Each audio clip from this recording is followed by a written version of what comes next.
I don't think anything compares to New York summer. That's one. So when I get that energy, I want to be outside, I want to be around my friends. And it also dictates a lot with like fashion because you get to see what people been dying to wear. People save their fits when they see 85 outside. They want to go. Dope dialogue.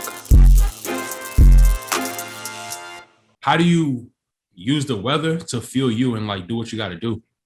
Well, it varies. Like, if it's bright, I don't think anything compares to New York summer. That's one. So when I get that energy, I want to be outside, I want to be around my friends. And it also dictates a lot with like fashion because you get to see what people been dying to wear. People save their fits when they see 85 outside. They want to go to City Island or they want to go wherever to the city, the parks and stuff. So that's one thing. Then there's also outside basketball. Like there's a whole, I'm from that. Like hence the name Mugzy. Like the fashion on the basketball court and how people put things together just because of how the weather permits is a whole other thing. And we don't want to get into how the girls dress. That's a whole other thing. Then like when the rain comes, like a business, like, I could get like a certain energy. I might want to stay in. I might be a little bit more mental, emotional, and I could create that way. Then also there's less people outside and it kind of makes it easier for me to navigate what I want to do because nobody's interfering with me. Gotcha. That's pretty dope. So basically you use the weather and like just being outside as research. Like you get to see what people are wearing, how people are Yeah, I feeling. mean, I believe we're all products of our environment. So as the environment changes, you got to adjust. If it's cold one day, like, New York has been hobbling with the weather. One day is 80, one day is 50. And I'm supposed to drop a hoodie tomorrow.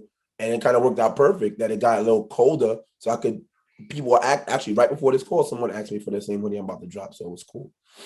That's pretty dope. So you say you're from New York.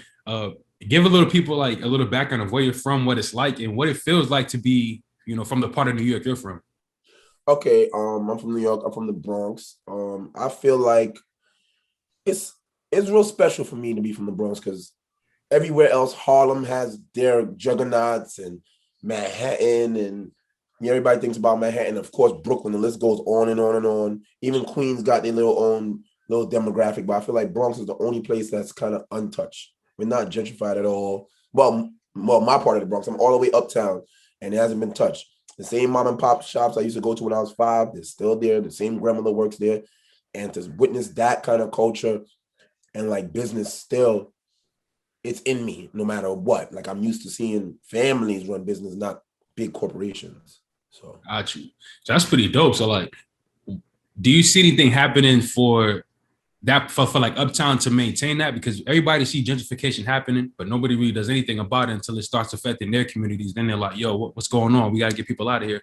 So is Uptown strong in terms of like, all right, we're keeping this the same? Because I'm pretty sure for you, it would be low key tragic if you start seeing these, these things you saw in place growing up having to leave.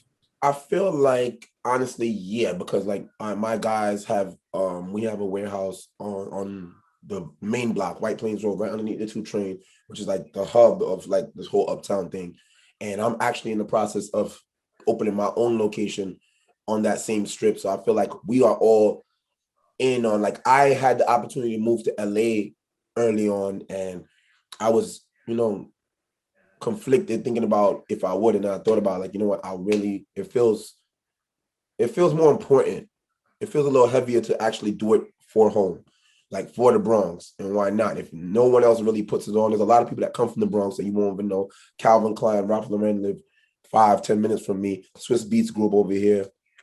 The Clips and them. It goes on and on. For Diddy sure. went to school up here. ASAP Rocky, a lot of people, but they never really come back home. You have like Fat Joe, Cardi, A Boogie now and stuff like that. But like for people to be like, I'm gonna go open my first business in the Bronx, they'll still go to Manhattan. They'll still go to Brooklyn. Like that don't really help home. So For sure.